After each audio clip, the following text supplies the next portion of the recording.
মা, শরবত খান। কি গো বৌমা, তুমি না বাড়ির বউ, মাথায় ঘুমটা কোথায়? একটু তো লাজ লজ্জা নেই?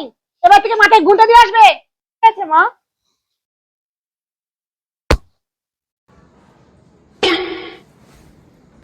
কি গো বৌমা, তুমি সন্ধ্যাবেলা পা দুলাচ্ছ? তুমি না বাড়ির বউ, আর তোমার মাথায় ঘুমটা কোথায়? তোমাকে না বলেছি সবসময় মাথায় ঘুমটা দিয়ে রাখবে। মাথায় ঘুমটা দাও। ঠিক আছে মা।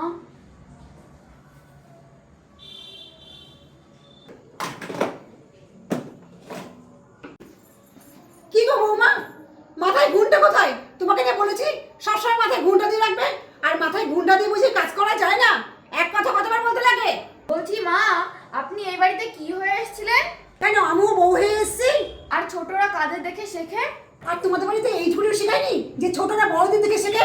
ও, তাহলে আপনি আগে আপনার বাপের বাড়ি থেকে বড়দের কাছ থেকে শিক্ষাটা নিয়ে আসেন। কারণ নিজে কি সব ড্রেস পরে থাকেন, আর আমাকে নাকি সারাদিন ঘোমটা দিয়ে থাকতে হবে। আগে আপনি নিজে ঘোমটা দিয়ে থাকুন। চল, ওরে বাবা।